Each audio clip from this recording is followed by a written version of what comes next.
குழந்தைகளின் உரிமைகளுக்கான ஐக்கிய நாடுகளின் மாநாட்டு விதிகள்.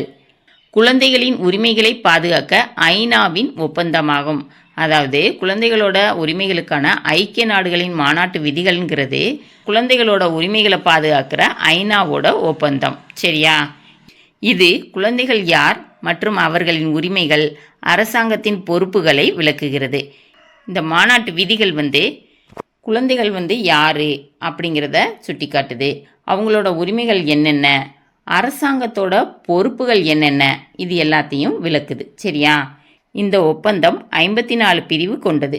அதாவது இந்த ஐக்கிய நாட்டு மாநாட்டு விதிகள் 54 பிரிவு கொண்டிருக்கு. சரியாப்பா?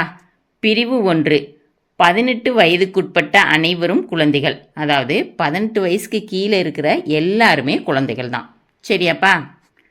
பிரிவு 2, குழந்தைகள் யாராக இருந்தாலும், எங்கு வாழ்ந்தாலும், எந்த மொழி பேசினாலும், எந்த மதமாக இருந்தாலும், எந்த பாலினமாக இருந்தாலும், ஊனமுற்றவராக இருந்தாலும், ஏழையாக இருந்தாலும், பணக்காரராக இருந்தாலும் அவர்களுக்கு அநீதி இழைக்கக்கூடாது. அதாவது குழந்தைகள் யாரை வேணாலும் இருக்கலாம், எந்த நாட்டில் வேணாலும் வாழலாம், எந்த மொழி வேணாலும் பேசலாம், அவங்க எந்த மதமும் பின்பற்றலாம், அவங்க ஆணாகவும் இருக்கலாம், பெண்ணாகவும் இருக்கலாம், ஊனமுற்றோராகவும் இருக்கலாம், அவங்க பணக்காரராகவும் இருக்கலாம், ஏழையாகவும் இருக்கலாம். ஆனால் அவங்களுக்கு அநீதி இழைக்கக்கூடாது. சரியாப்பா? பிரிவு 3, பெரியவர்கள் எடுக்கும் முடிவு குழந்தைகளை பாதிக்கக்கூடாது. அதாவது பெரியவங்க எடுக்கிற முடிவு குழந்தைகளை எப்பயுமே பாதிக்கக்கூடாது. சரியாப்பா? குழந்தைகள் பெற்றோர் அல்லது பிறரால் பாதுகாக்கப்பட வேண்டும். இதை அரசாங்கம் உறுதி செய்ய வேண்டும். அதாவது குழந்தைகள் தனித்து விடப்படக்கூடாது. சரியா? அவங்க பெற்றோர் அல்லது பிறரால் பாதுகாக்கப்பட வேண்டும். இதை அரசாங்கம் என்ன செய்யணும்? உறுதி செய்ய வேண்டும். சரியாப்பா? பிரிவு 4, மாநாட்டின் அனைத்து உரிமைகளையும் தங்கள் நாட்டு குழந்தைகள் பெற்றுள்ளனரா என அரசாங்கம் உறுதிப்படுத்த வேண்டும். அந்த மாநாட்டில் சொல்லப்பட்ட உரிமைகள் எல்லாத்தையும் நம்ம நாட்டு குழந்தைகள் பெற்றிருக்காங்களா அப்படிங்கிறத அரசாங்கம் உறுதி செய்யணும். ஓகேவாப்பா? பிரிவு 5, அரசாங்கம் குடும்பங்கள் தங்கள் குழந்தைகளை வழிநடத்த அனுமதிக்க வேண்டும். கவர்மெண்ட் குடும்பங்கள் அவங்க குழந்தைகளை வழிநடத்துறதுக்கு அனுமதிக்கணும். குழந்தைகள் வளரும்போது உரிமைகளை பயன்படுத்த கற்கின்றன. அதிகமாக வளரும் குழந்தைகளுக்கு குறைவான வழிகாட்டுதல் தேவைப்படும். அதாவது குழந்தைகள் வளர்றப்ப அவங்களோட உரிமைகளை பயன்படுத்துறதுக்கு கற்றுக்கிறாங்க. சரியா? அவங்க அதிகமாக வளர்ந்தாங்கன்னா குறைவான வழிகாட்டல் தான் தேவைப்படுது. சரியாப்பா? பிரிவு 6, குழந்தைகளுக்கு உயிர் பிழைத்து வாழ உரிமை உண்டு. அரசு இதை உறுதி செய்ய வேண்டும். அதாவது குழந்தைகள் உயிரோடு வாழ்கிறதுக்கு உரிமை இருக்குது. இதை அரசு உறுதிப்படுத்திக்கிட்டே இருக்கணும். சரியாப்பா? பிரிவு 7, குழந்தைகளின் பிறப்பு பதிவு செய்யப்பட வேண்டும். குழந்தைகள் அவர்கள் பெற்றோரை அறிந்திருக்க வேண்டும். அவர்களால் கவனிக்கப்பட வேண்டும். அதாவது குழந்தைகளோட பர்த்தை நம்ம என்ன செய்யணும்? கண்டிப்பாக பதிவு செய்யணும். குழந்தைகள் அவங்களோட பெற்றோரை அறிஞ்சிருக்கணும். பெற்றோர்கள் குழந்தைகளை கவனிக்கணும். சரியாப்பா? பிரிவு 8, குழந்தை பிறப்பின் பதிவில் அவர்களின் பெயர், தேசியம், குடும்ப உறவுகள் இடம்பெற வேண்டும். அதாவது பர்த் சர்டிஃபிகேட்டில் குழந்தைகளோட பேர், அவங்களோட நேஷ்னாலிட்டி, குடும்ப உறவுகள், அப்பா அம்மா இவங்கெல்லாம் இடம்பெறணும். ஓகேவாப்பா? குழந்தை அடையாளம் பறிக்கப்பட்டால் மீட்டெடுக்க அரசு உதவ வேண்டும். குழந்தைகளோட அடையாளம் இவங்களோட பிள்ளைங்க அப்படிங்கிறது பறிக்கப்பட்டால் அதை மீட்டெடுக்கிறதுக்கு அரசு உதவணும். சரியாப்பா? பிரிவு 9, குழந்தைகள் கவனிக்கப்படும் வரை பெற்றோரிடமிருந்து பிரிக்கக்கூடாது. குழந்தைங்களை பெற்றோர்கள் நல்லா கவனிச்சுக்கிட்டாங்கன்னா அவங்ககிட்ட இருந்து பிரிக்கக்கூடாது. சரியா? பெற்றோர் சேர்ந்து வாழாத நிலையில் குழந்தைக்கு தீங்கு ஏற்படாதவரை பெற்றோருடன் தொடர்பில் இருக்க வேண்டும்.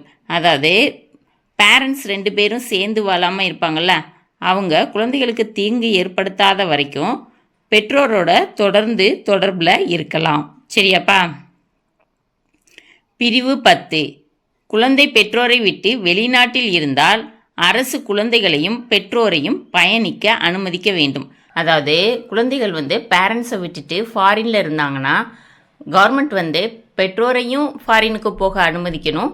அப்படி இல்லை அந்த குழந்தைகளை நம்ம நாட்டுக்கு வர்றதுக்கு அனுமதிக்கணும். சரியா? பாஸ்போர்ட் விசாலாம் அப்ளை பண்ணோடனே கிடைக்கிற மாதிரி செய்யணும். ஓகேவாப்பா? பிரிவு 11. குழந்தைகள் வெளிநாட்டிற்கு கடத்தப்படும் போது அல்லது பெற்றோர் ஒப்புக்கொள்ளாத போது வெளிநாட்டில் வைத்திருப்பது போன்றவற்றை அரசாங்கம் தடுத்து நிறுத்த வேண்டும். அதாவது குழந்தைகள் வெளிநாட்டுக்கு கடத்தப்படுறாங்கன்னு வைங்க, அப்பையோ இல்லை பெற்றோர் ஒத்துக்கிடாமல் கூட்டிகிட்டு போய் வெளிநாட்டில் வச்சுருந்தாலோ அரசாங்கம் அதை தடுத்து நிறுத்தணும். ஓகேவாப்பா? பிரிவு 12. குழந்தைகளின் பிரச்சனைகளை அவர்கள் சுதந்திரமாக தெரிவிக்க உரிமை உண்டு. பெரியவர்கள் அதை கவனமாக கேட்க வேண்டும். அதாவது குழந்தைகளுக்கு ஏதாவது ப்ராப்ளம் இருந்தால் அதை சுதந்திரமாக தெரிவிக்கிறதுக்கு உரிமை குழந்தைகள்கிட்ட இருக்குது. சரியா? அதை பெரியவங்க என்ன செய்யணும்? கவனமாக கேட்டு தெரிஞ்சுக்கணும். சரியாப்பா? பிரிவு 13. பிறருக்கு தீங்கு விளையாத வரை பேச்சு, வரைதல், எழுதுதல் மூலம் தாங்கள் கற்றதை, சிந்தித்ததை பிறருடன் பகிர குழந்தைகளுக்கு உரிமை உண்டு. அதாவது அடுத்தவங்களுக்கு தீங்கு ஏற்படாத வரை குழந்தைகள் அவங்க கற்றதை, சிந்திச்சதை பேச்சு மூலமாகவோ, வரைதல் மூலமாகவோ, எழுதுதல் மூலமாகவோ அடுத்தவங்க கிட்ட பகிர்றதுக்கு உரிமை இருக்கு. சரியாப்பா? பிரிவு 14.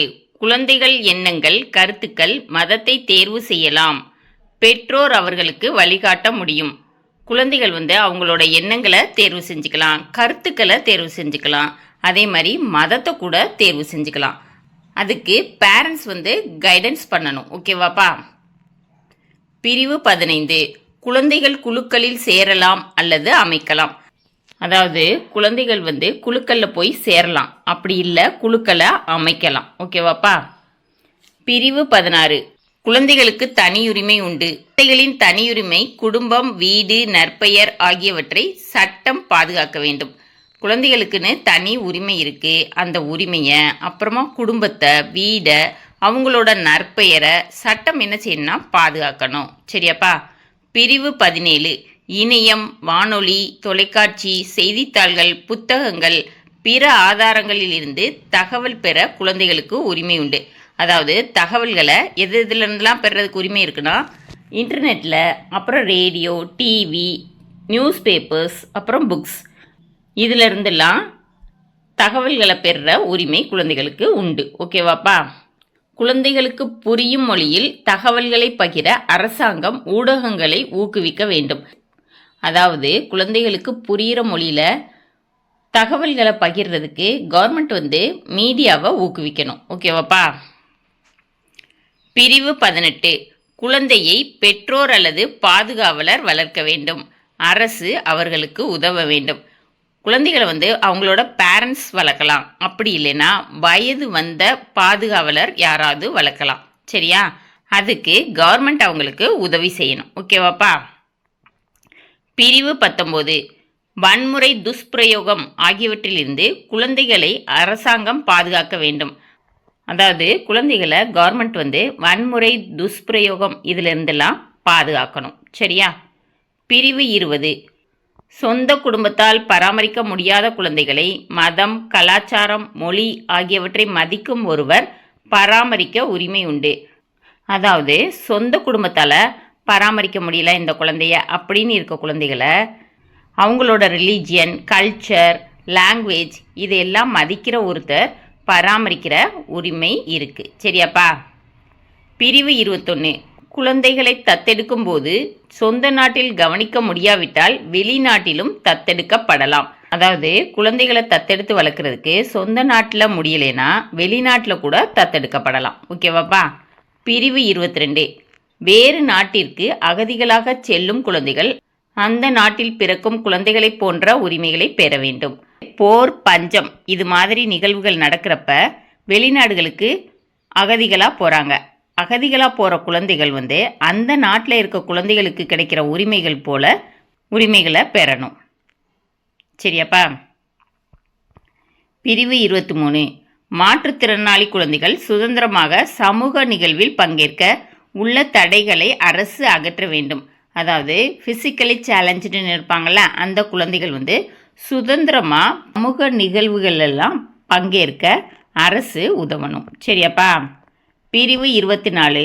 குழந்தைகளுக்கு சுத்தமான நீர், ஆரோக்கியமான உணவு, வாழ்வதற்கு சுத்தமான பாதுகாப்பான சூழலுக்கான உரிமை உள்ளது. இவற்றை பெற அரசு உதவ வேண்டும்.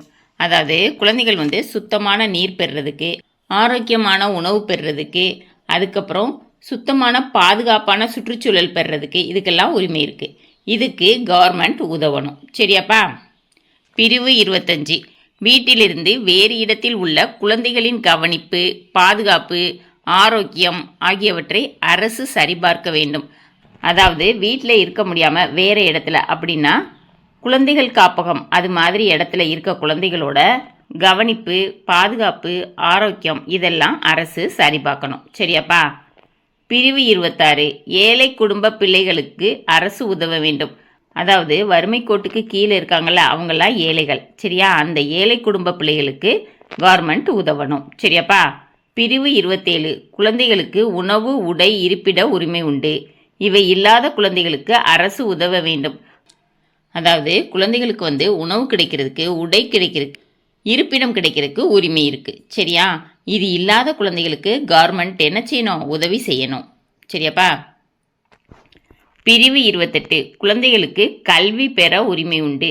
ஆரம்ப கல்வி இலவசமாக இருக்க வேண்டும்.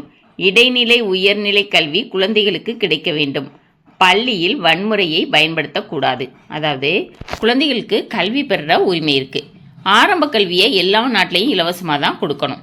அதே மாதிரி இடைநிலை, உயர்நிலை கல்விகள்லாம் குழந்தைகளுக்கு கிடைக்கணும். அதே மாதிரி பள்ளியில் வன்முறையை பயன்படுத்தக்கூடாது. அதாவது டீச்சர்ஸ் வந்து பிள்ளைங்கள அடிக்கக்கூடாது. சரியாப்பா? பிரிவு 29 குழந்தைகளின் கல்வி அவர்களின் ஆளுமை, திறமை, திறன்களை வளர்க்க வேண்டும். குழந்தைகளோட கல்வி அவங்களோட ஆளுமை, அதாவது பர்சனாலிட்டியை, திறமைகளை, ஸ்கில்ஸை வளர்க்கணும். சரியாப்பா? மற்றவர் உரிமை, கலாச்சாரம், வேறுபாடுகளை மதிக்க கற்பிக்க வேண்டும். அடுத்தவங்களோட உரிமைகளை, கல்ச்சரை, வேறுபாடுகளை, டிஃப்ரென்ஸை மதிக்கிறதுக்கு கற்றுக் கொடுக்கணும். சரியாப்பா? பிரிவு 30 குழந்தைகள் தங்கள் மொழி, கலாச்சாரம், மதத்தை பயன்படுத்த உரிமை உண்டு. அதாவது குழந்தைகள் வந்து அவங்களோட சொந்த மொழி, கலாச்சாரம், மதம் இதெல்லாம் பயன்படுத்துறதுக்கு உரிமை இருக்குது. சரியாப்பா? பிரிவு 31 குழந்தைகளுக்கு ஓய்வெடுக்க, விளையாட, கலாச்சார ஆக்கப்பூர்வமான நடவடிக்கைகளில் பங்கேற்க உரிமை உண்டு. அதாவது குழந்தைகளுக்கு ரெஸ்ட் எடுக்கிறதுக்கு, விளையாடுறதுக்கு, கல்ச்சர் வழியாக ஆக்கப்பூர்வமான நடவடிக்கைகளில் பங்கேற்கிறதுக்கு உரிமை இருக்குது. சரியாப்பா? பிரிவு 32 குழந்தைகள் கல்வி, ஆரோக்கியம், வளர்ச்சிக்கான ஆபத்திலிருந்து பாதுகாக்கப்படுவதற்கு உரிமை உண்டு. அதாவது குழந்தைகளுக்கு எஜுகேஷனுக்கு, அப்புறம் ஹெல்த்துக்கு, வளர்ச்சிக்கு இருக்கிற ஆபத்திலிருந்து பாதுகாக்கப்படுவதற்கு உரிமை இருக்குது. சரியாப்பா? பிரிவு 33 தீங்கு விளைவிக்கும் மருந்துகளை தயாரிப்பது, எடுத்துச் செல்வது, விற்பது போன்றவற்றிலிருந்து குழந்தைகளை அரசு பாதுகாக்க வேண்டும். அதாவது ஹெல்த்துக்கு தீங்கு விளைவிக்கிற மருந்துகளை தயாரிக்கிறது, அதை எடுத்துட்டு போகிறது, அப்புறம் அதை விற்கிறது, இதுல இருந்துலாம் குழந்தைகளை அரசு பாதுகாக்கணும். சரியாப்பா? பிரிவு 34 குழந்தைகளை பாலியல் சுரண்டல், பாலியல் துஷ்பிரயோகம், உடலுறவு கொள்ள வற்புறுத்துதல், பாலியல் திரைப்படங்கள் உருவாக்குவது இவற்றிலிருந்து குழந்தைகளை அரசாங்கம் பாதுகாக்க வேண்டும். அதாவது குழந்தைகளுக்கு பாலியல் சுரண்டல்னா பேட் டச் பண்ணுவாங்களா, அது, பாலியல் துஷ்பிரயோகம், உடலுறவு கொள்ள வற்புறுத்துதல், அப்புறம் பாலியல் திரைப்படங்களை நடிக்க சொல்கிறது, இதில் இருந்தெல்லாம் குழந்தைகளை அரசாங்கம் பாதுகாக்கணும். சரியாப்பா? பிரிவு 36 மற்ற எல்லா சுரண்டல்களிலிருந்தும் பாதுகாக்க குழந்தைகளுக்கு உரிமை உண்டு.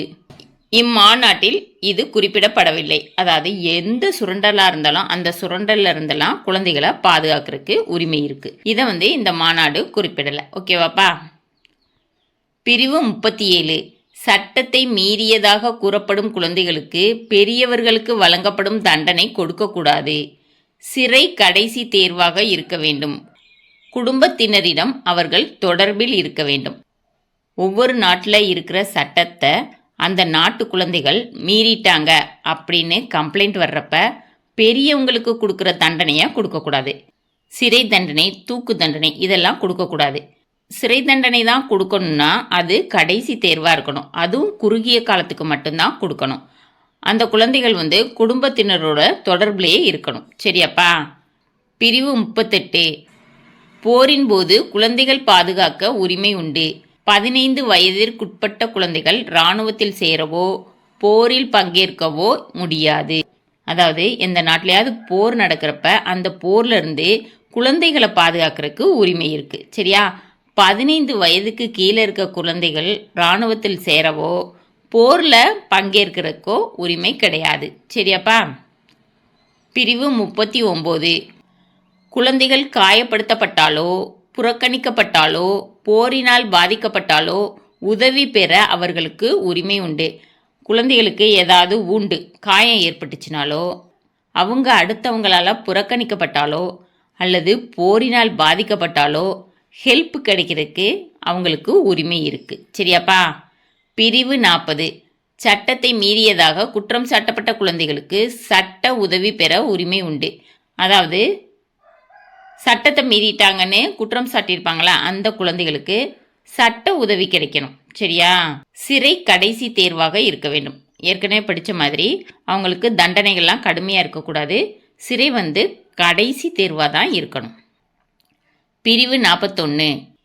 இந்த மாநாட்டை விட ஒரு நாட்டின் சட்டங்கள் குழந்தைகளை பாதுகாத்தால் அது பயன்படுத்தப்பட வேண்டும். அதாவது இந்த மாநாட்டில் சொன்னதை விட ஒரு நாட்டோட சட்டம் குழந்தைகளை நல்லா பாதுகாத்துச்சுன்னா அதுவே பயன்படுத்தப்படலாம் அப்படின்னு சொல்கிறாங்க. சரியாப்பா? பிரிவு 42. குழந்தைகளுக்கும் பெரியவர்களுக்கும் இம்மாநாடு பற்றி அரசு சொல்ல வேண்டும். இதன் மூலம் குழந்தைகள் உரிமை பற்றி அனைவருக்கும் தெரியும். அதாவது ஐநா சபையில் நடந்த அந்த மாநாட்டை நாட்டில் இருக்க அனைவருக்கும் அரசு தெரிவிக்கணும். அது மூலமாக குழந்தைகள் உரிமை பற்றி எல்லாருக்குமே தெரியும். ஓகேவாப்பா? பிரிவு 43 to 54. அரசாங்கங்கள், ஐக்கிய நாடுகள் சபை, குழந்தைகளின் உரிமை பற்றிய குழு, யூனிசெஃப், பிற நிறுவனங்கள் குழந்தைகள் மகிழ்ச்சியாக இருக்கின்றனரா என்பதை கண்காணிக்க வேண்டும். அதாவது குழந்தைகள் சந்தோஷமா மகிழ்ச்சியாக இருக்காங்களா அப்படிங்கிறத கவர்மெண்ட் கண்காணிக்கணும். அப்புறம் ஐக்கிய நாடுகள் சபை அப்படின்னா ஐநா சபை கண்காணிக்கணும். குழந்தைகளின் உரிமைகள் பற்றிய குழு கண்காணிக்கணும். யூனிசெஃப் கண்காணிக்கணும். பிற நிறுவனங்களும் கண்காணிக்கணும். ஓகேவாப்பா?